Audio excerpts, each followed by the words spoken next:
At my niece's birthday party, I watched my daughter shrink into herself as laughter surrounded her. She had been standing near the cake table, proudly holding the gift she had wrapped with glitter tape, when the comments began. "Look at her dress. It looks like she thinks she's a princess." Another voice chimed in louder. "Careful. She might start crying if you don't clap for her." The adults chuckled. The children copied them. And then, like a balloon pricked with a needle, her face crumpled and the tears spilled. In that moment, time seemed to slow. The sound of the music and chatter dulled, replaced by the sharp edge of her sobbing. My hand instinctively reached for her, but I did not rush to scream or make a scene. I stood still, feeling the heat rise in my chest, every nerve in my body alert. My daughter's shoulders shook as she tried to hide her face, and I knew something in me had shifted. I did not scream. I did not lash out.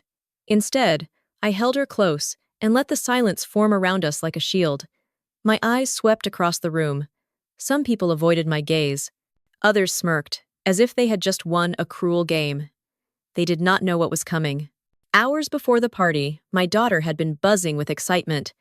She had twirled in front of the mirror in the dress she picked herself, a soft blue one with little pearl buttons. "Do you think Bella will like the gift?" she asked, holding up the package carefully taped with her small hands. "She'll love it," I told her, smoothing her hair. She had smiled so brightly that I wished I could capture that exact moment forever. The decorations at the party were colorful but chaotic. Balloons tied too low, a half-deflated unicorn bobbing near the ceiling. Children ran in circles. The smell of frosting and juice boxes thick in the air. Parents stood in clusters, gossiping more than supervising. I had expected noise and mess, but I had not expected cruelty disguised as entertainment.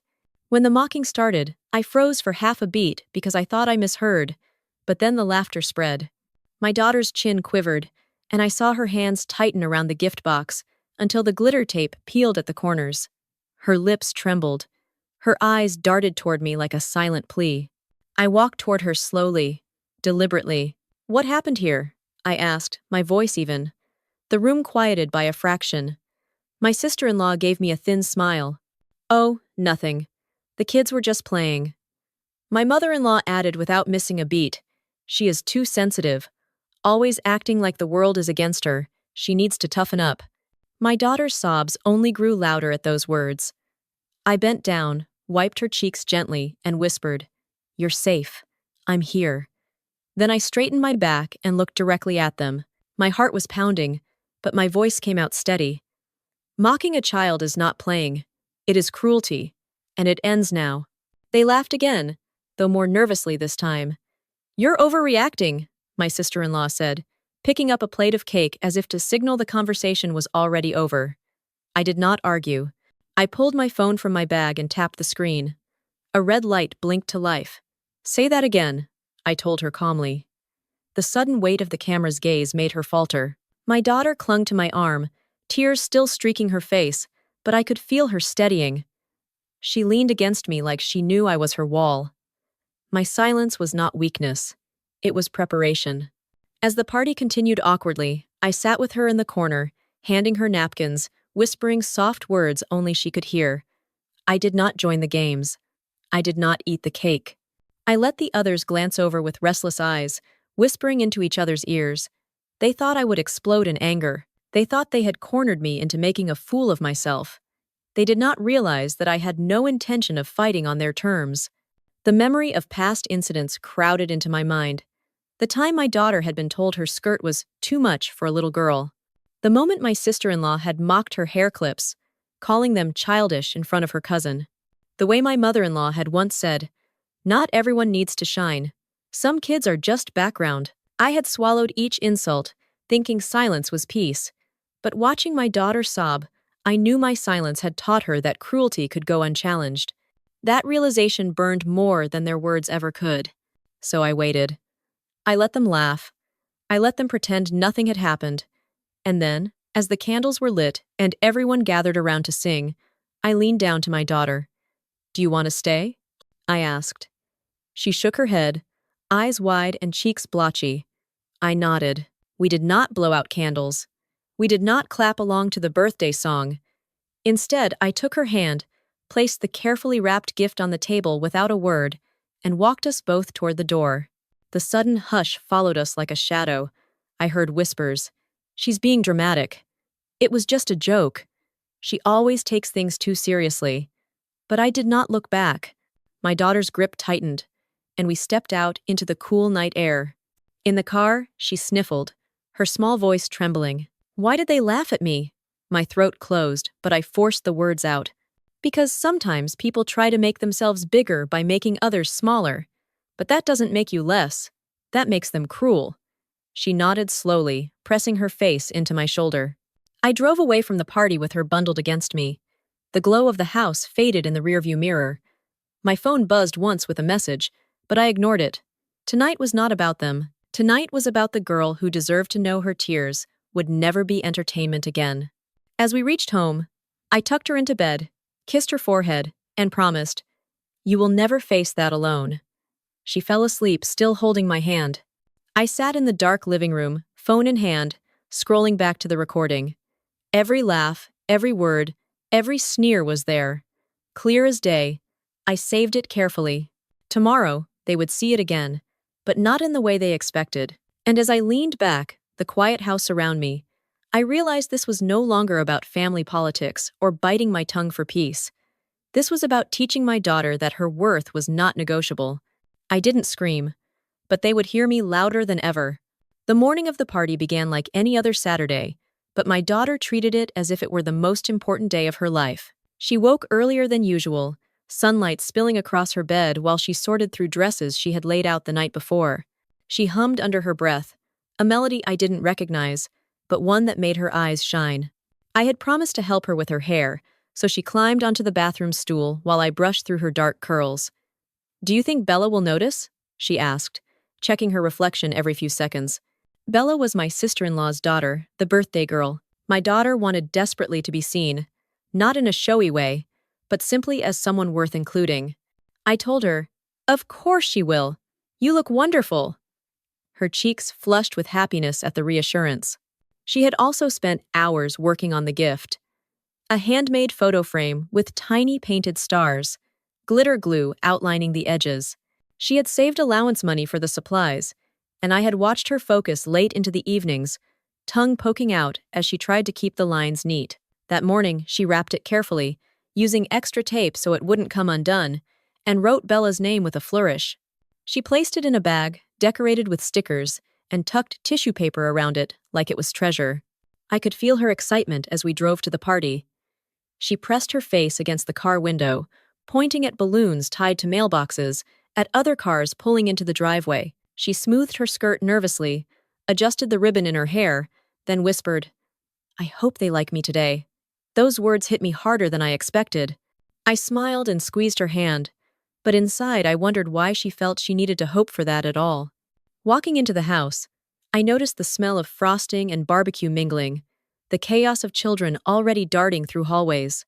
Laughter echoed, balloons bounced against the ceiling, and adults shouted over the noise. My daughter clutched my hand tightly before releasing it, her eyes wide as she scanned the room. She wanted to belong. She wanted to be part of the crowd. At first, everything seemed fine. Bella squealed when she saw her friends, running to hug them. My daughter hovered nearby, smiling shyly, waiting for her turn. She handed over the gift with both hands, almost reverent, and Bella tore at the wrapping without hesitation. For a moment, I thought it might be okay. Bella looked at the frame, then shrugged, tossing it aside for another box. My daughter's smile faltered, but she said nothing. I tucked that image away, already uneasy. I remembered too many other times when my daughter had been set aside. The Christmas, when she received a sweater, 2 sizes too small, while Bella got the tablet she had been begging for. The family picnic, when she wasn't allowed to join the older kids' game of volleyball because she might slow them down, though she was the same age as Bella. The Easter egg hunt where her basket was snatched away, and no one intervened. I had tried to excuse it, telling myself families can be messy, that favoritism happens, but each memory was a bruise that never healed. During the party, I tried to brush off the warning signs. My daughter sat politely at the table, her legs swinging beneath her chair. She laughed when others laughed, even when she didn't understand the joke. She clapped for Bella during the games. She did everything a child is supposed to do to fit in. I kept watching her, seeing the nervous way she glanced around, the way her fingers twisted the hem of her skirt. I remembered how, the night before, she had stood at my bedroom door with wide eyes. "Mom, do you think Grandma likes me?" she asked. The question had surprised me. I hesitated before answering, then said softly, "Of course she does." But even as I said it, I knew my daughter had sensed the truth. The way Grandma's compliments were always saved for Bella, the way she frowned at my daughter's choices of clothing or toys. Children notice more than we think. That morning, I had brushed her hair extra carefully, tied the ribbon just right, and told her she was beautiful. I wanted her to carry that with her, a shield against whatever might come. Yet by the time the mocking began at the party, that shield was already cracked. The comments cut through her like knives, undoing all the small affirmations I had tried to stitch together. I think back now, and realize I had ignored my instincts too many times. My gut told me not to leave her alone at family gatherings, but I convinced myself I was being paranoid. My gut told me to confront the small slights, but I swallowed my words to avoid tension. That day at the party, when the laughter turned against her, I saw the cost of my silence. Still, before the cruelty, there had been hope. She had asked me to take extra photos of her outfit, spinning in front of the mirror, her eyes sparkling. She had practiced her greeting for Bella, even rehearsed what to say to the adults. "Thank you for inviting me. I'm so happy to be here." Her little voice had sounded so formal, so eager to please. I told her she didn't need to practice, but she insisted. She wanted everything perfect. That morning, I packed tissues in my purse just in case, but I never imagined I would use them for tears of humiliation. I thought maybe she would get frosting on her face or trip while running outside. I did not imagine she would sit sobbing while grown adults laughed at her. Looking back, I realized that part 2 of this story was already written before we even stepped foot in that house.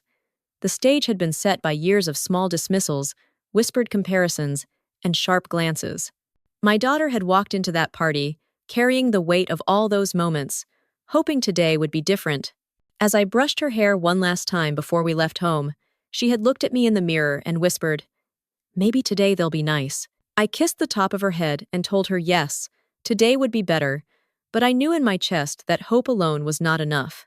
When the mocking finally came, when her tears spilled under the sound of laughter, I was not just reacting to that single moment.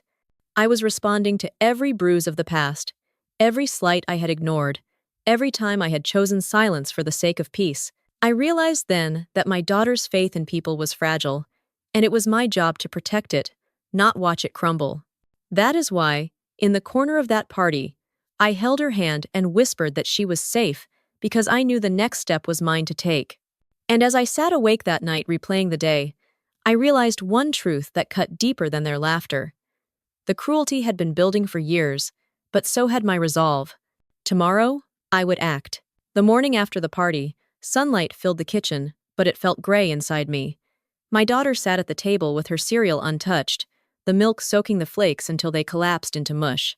Her eyes were swollen from crying, but she tried to hide it behind the hood of her sweatshirt. Every time I looked at her, I saw her face from the night before, crumpled with shame while laughter surrounded her. "Do you want to talk about it?" I asked gently. She shook her head, spoon scraping the bowl, but never lifting to her mouth. I did not push.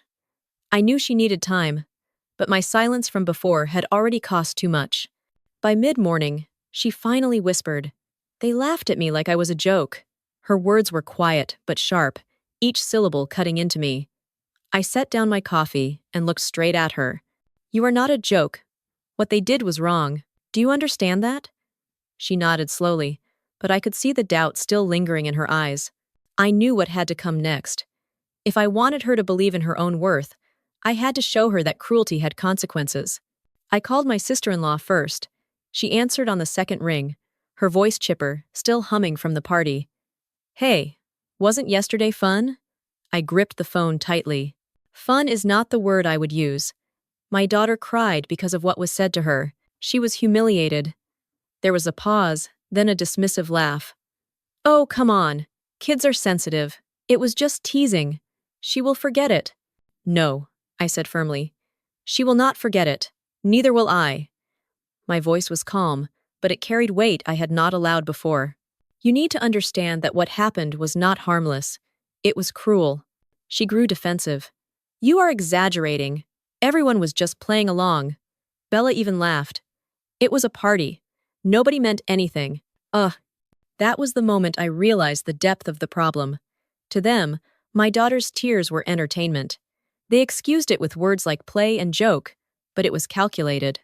They knew she was an easy target because she wanted so badly to belong. I ended the call before my anger slipped into shouting. I stared at the phone in my hand, feeling the weight of generations of silence pressing against me. For years, I had been told to keep peace, to smooth things over, to accept the little cuts and bruises of family life. But last night, when I held my daughter's trembling hand, I knew peace built on her humiliation was no peace at all. By the afternoon, I decided to go back to that house. My daughter begged me not to make her come, so I promised she could stay with a neighbor she trusted. When she finally agreed, her relief broke my heart. She should not have to fear her own family. Driving to my sister-in-law's, I replayed the mocking in my head. The words echoed like a cruel chorus. Look at her dress. She thinks she's a princess. Careful, she might cry if you don't clap. I clenched the steering wheel tighter, remembering the smirks, the raised eyebrows, the way even the adults had joined in. When I arrived, the house was still messy from the party. Paper plates littered the table, balloons sagged against the wall. My sister-in-law was wiping counters while humming a pop song. My mother-in-law sat at the table sipping tea as if nothing had happened. I stood in the doorway and said clearly, "What happened to my daughter last night will not be ignored." They both froze for a second, then exchanged a glance. My sister-in-law rolled her eyes. "You are still upset? We told you it was just a joke." My mother-in-law added smoothly, "Children need to toughen up. Better to learn it now than later." I stepped further inside. My heart pounded, but my voice stayed steady. Mocking a child until she cries is not teaching resilience. It is abuse disguised as tradition. My sister-in-law slammed a plate into the sink. "You are blowing this out of proportion. Nobody got hurt." I pulled out my phone and pressed play. The recording of the laughter filled the room. Clear voices mocking. My daughter's sobs rising, the adults chuckling in the background. The sound made the air heavy. Their faces shifted as they realized I had evidence. "This is what happened," I said quietly. "You can try to downplay it, but the recording does not lie." My mother-in-law's composure cracked for a second. She leaned forward, her voice sharper now. "You would record your own family? What kind of person does that?" "The kind of mother who will protect her child," I answered. Silence stretched between us, thick and uncomfortable. My sister-in-law's hands trembled as she dried them on a towel. She muttered, "It was supposed to be funny. Bella was feeling overshadowed. We were just trying to make her feel better." The excuse hit me like a slap. They had cut down my daughter just to elevate another child. It was not about fun. It was about control. I took a slow breath. "So you made my daughter cry to protect Bella's feelings? That is not fairness. That is cruelty disguised as care." Neither of them replied. I watched their faces, pale and tense, and realized that for once, they were the ones shrinking under my gaze. I did not scream. I did not break a plate. I simply stood in their kitchen and let the truth hang heavy in the air.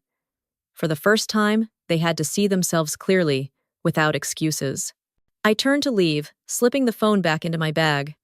"This ends now," I said before walking out the door.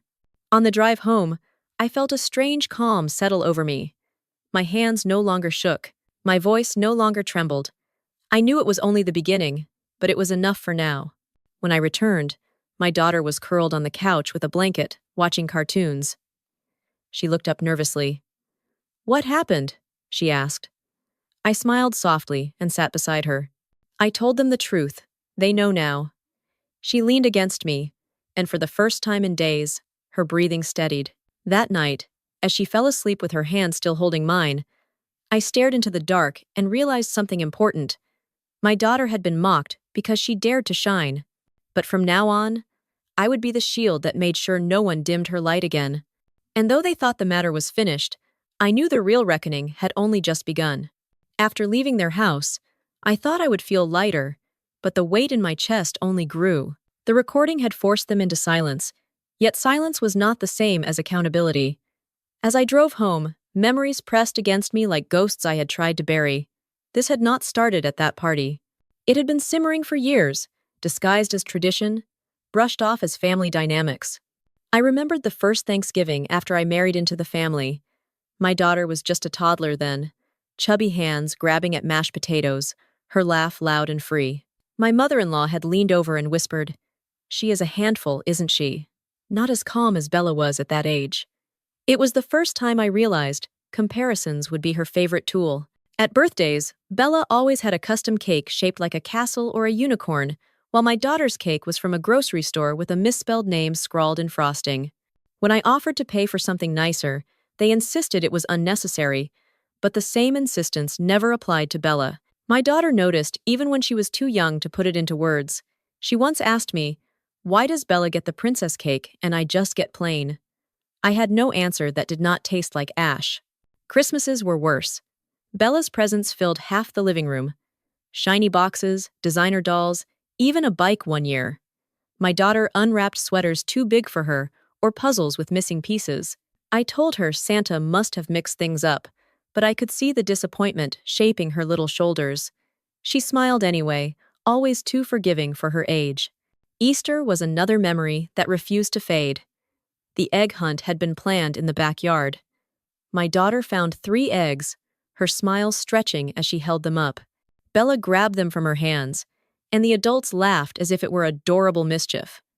My daughter stood frozen, her basket empty again. I crouched beside her and whispered that we would hunt together, but even then, I knew something inside her had cracked.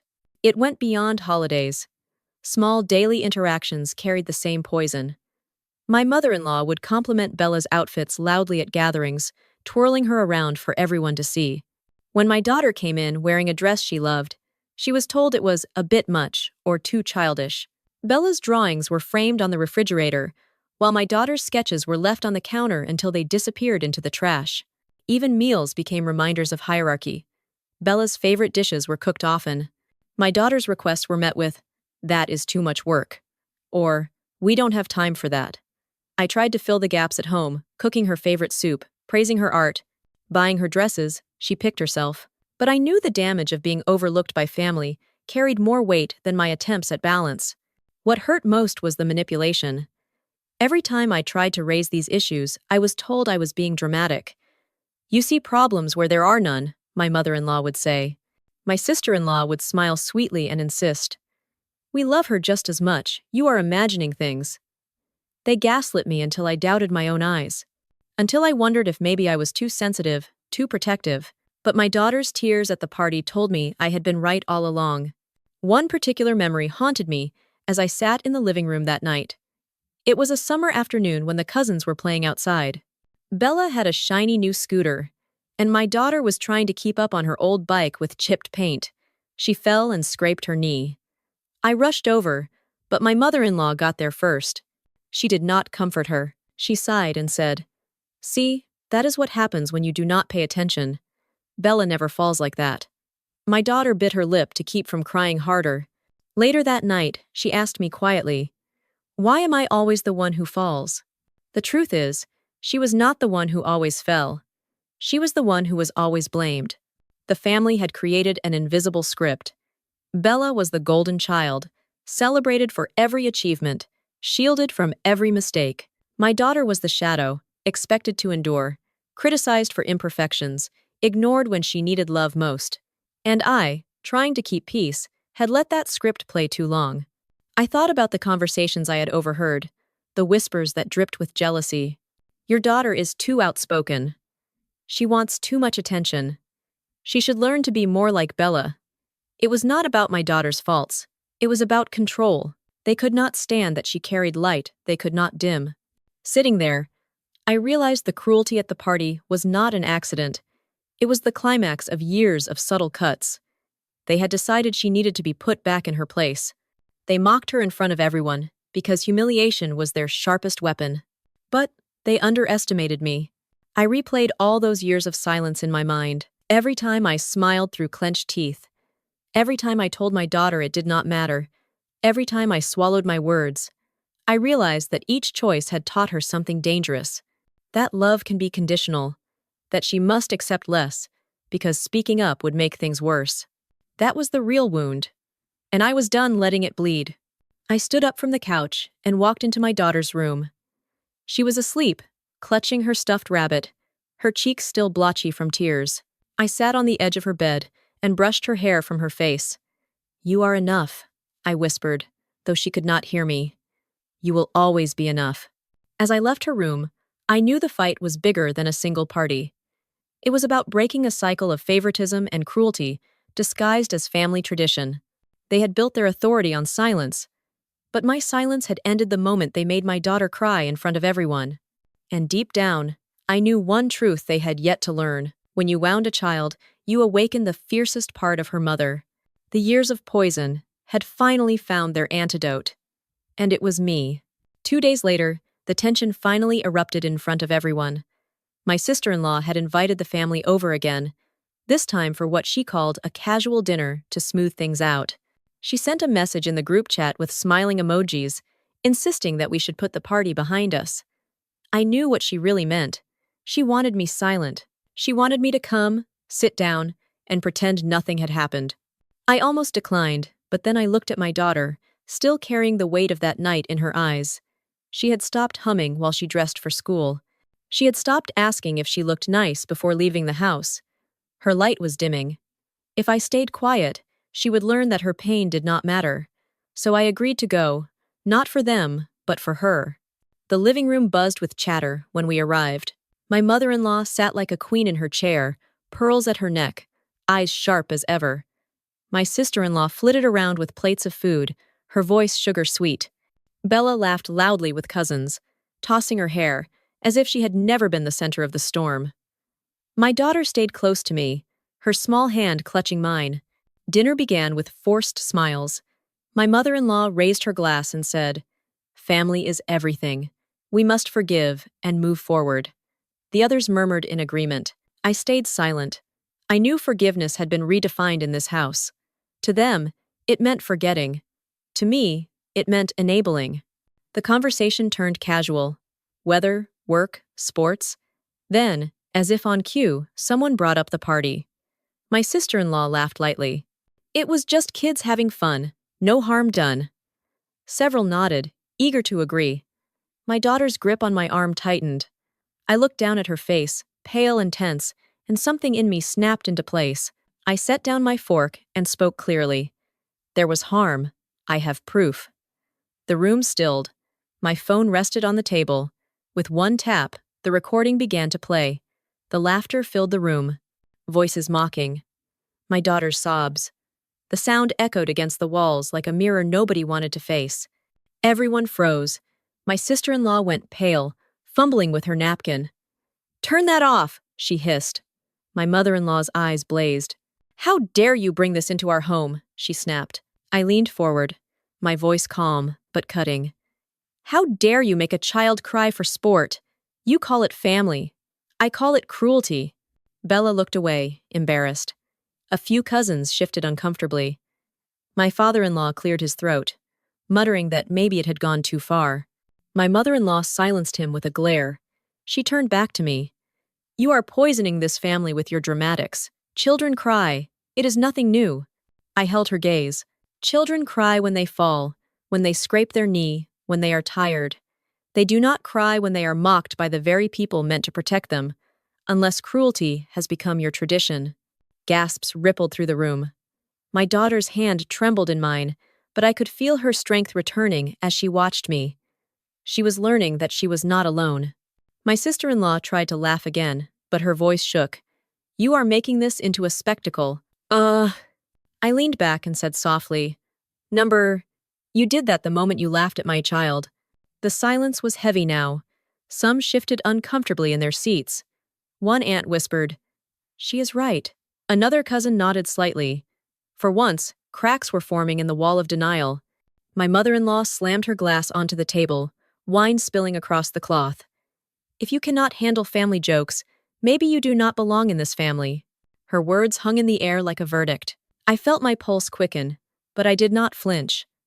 I pulled my daughter closer, kissed the top of her head, and said, "If protecting my daughter means not belonging here, then I will gladly not belong." The room erupted. Some shouted at me for being disrespectful. Others muttered that it had gone too far. Bella looked stunned, as if realizing for the first time that her family's laughter had consequences. My daughter lifted her face to mine, eyes wide with pride. I stood, ready to leave, but then I remembered something important. Silence had protected them for too long. I would not leave in silence again. I turned back to the table. "I have already filed a report," I announced. Gasps echoed. "Child humiliation is not a joke. The recording has been submitted. If you want to explain yourselves, you can do it to the authorities." The effect was immediate. My sister-in-law's face drained of color. My mother-in-law sputtered, her voice breaking for the first time. "You would betray your own family?" I shook my head. "Number, you betrayed this family the moment you turned on a child. I am simply refusing to hide it." The room fractured. Some stood with me, insisting that children should never be ridiculed. Others rushed to defend my mother-in-law. Voices overlapped, chairs scraped, the illusion of unity shattered. My daughter pressed close to me, but her eyes were brighter now, her tears replaced by something new. Trust. I gathered her things calmly, while the chaos swirled around us. As I walked to the door, my mother-in-law shouted after me, "You will regret this. We are your family." I turned once more, holding my daughter's hand tightly. "Number, she is my family. The rest is just noise." We stepped out into the night, the cool air wrapping around us like a balm. The shouting inside grew muffled as the door closed. My daughter exhaled shakily, then whispered, "Mom, you were so brave." I crouched down to her level and cupped her face. "I was not brave. I was just your mother. And being your mother means I will never let them hurt you again." She smiled faintly, the first real smile since before the party. It was small, fragile, but it was hope. As we walked to the car, my phone buzzed with messages already pouring in, some begging me to reconsider, some filled with anger, some warning me I had gone too far. I ignored them all. For once, the noise no longer mattered. Inside the car, my daughter leaned her head against my arm and closed her eyes. I started the engine, feeling a strange calm settle over me. The battle had only just begun, but something fundamental had shifted. The power of silence was gone. The truth was out, and I knew this was the beginning of their reckoning. The days after that, dinner felt like the air had shifted around us. My phone never seemed to stop buzzing. Calls from my sister-in-law, endless texts from relatives, even voicemails from my mother-in-law's friends who insisted I was tearing the family apart. At first, I read them. Then I stopped. Each word was another attempt to pull me back into silence, to shame me into undoing what I had done. My daughter noticed the calls. She asked one morning at breakfast, "Are they mad at us?" I paused, then said gently, "They are upset because I told the truth, but the truth needed to be told." She thought for a moment, then nodded. "I am glad you did." Hearing that from her made every angry message worth it. By the end of the week, the police contacted me about the report I had filed. They confirmed they had reviewed the recording. They asked if I wanted to press forward formally, or just leave it on record as a warning. I thought of my daughter's tear-stained face and the years of dismissals. I chose to move forward. They explained it would likely not lead to arrests, but would trigger an official warning and documentation of emotional harm. That was enough for me. It was not about punishment. It was about making sure the cruelty could no longer be brushed aside as a joke. When word spread that the authorities had spoken to them, the family's tone shifted. The calls grew fewer, the messages less demanding and more desperate. My sister-in-law wrote, "We did not mean it. You are making this bigger than it is. Think of the children." I almost laughed at that.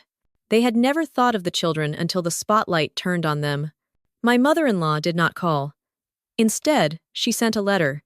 The handwriting was neat, almost elegant, but the words dripped with entitlement. She claimed I had humiliated the family, that I had betrayed her trust. Not once did she mention my daughter by name. Not once did she apologize for what had been done. I folded the letter and placed it in a drawer. Some things are not worth answering. Meanwhile, life at home began to bloom in small, unexpected ways. My daughter slowly returned to herself. She hummed again while brushing her hair. She asked to wear the blue dress, the one they had mocked, to school, and she walked out the door with her head high. She started drawing again, filling pages with colors instead of leaving them blank. One night, she whispered as I tucked her in, "I know you will always protect me." Tears stung my eyes, but I smiled. "Always," I promised. The extended family tried to organize another gathering a month later.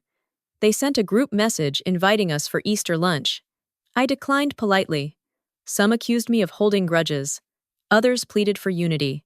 But I knew what unity meant to them. It meant my daughter sitting quietly while others laughed at her expense. It meant me swallowing my words for the sake of appearances. That was no longer acceptable. Friends began to notice the change too. One mother from school approached me and said she admired how I had stood up for my daughter. She confessed she had seen similar favoritism in her own family, but had never dared to speak out. Her words reminded me that silence often feels like the safer choice until the cost becomes unbearable. At night, I sometimes lay awake, thinking about the years I had kept quiet. Regret tried to creep in, whispering that maybe I should have spoken sooner. But then I remembered the moment my daughter's hands squeezed mine as I confronted them. I remembered the pride in her eyes when she saw me refuse to back down. That was proof enough that I had acted at the right time. The family's gatherings went on without us. Photos appeared online of smiling faces, birthday cakes, and group hugs. At first, I felt a pang of loss. Then I realized the loss was not mine. They had lost the chance to be part of my daughter's life. They had lost the chance to see her grow, to hear her laughter, to earn her trust. I built new traditions instead. Movie nights with popcorn spilling onto the couch. Walks in the park where we counted ducks by the pond. Quiet dinners where my daughter told me about her day without fear of being mocked. The absence of their noise created space for something softer, something real. One evening, as we watched the sunset from our porch, my daughter leaned against me and asked, "Do you think they will ever be nice?" I thought carefully before answering. Maybe. But whether they change or not is not our responsibility. What matters is that you know you deserve kindness. Always. She nodded, her small face reflecting the fading light, and I felt a peace I had not felt in years. Weeks turned into months. The calls slowed until they stopped altogether. The silence that once frightened me now felt like freedom. Without the constant demands and manipulations, our home felt lighter. My daughter's laughter filled the rooms. My own shoulders relaxed in ways I had forgotten were possible. I do not know if my mother-in-law ever truly understood what she lost. Perhaps she still believed she held power, even as her influence faded. Perhaps she told herself that I had overreacted, that time would soften me.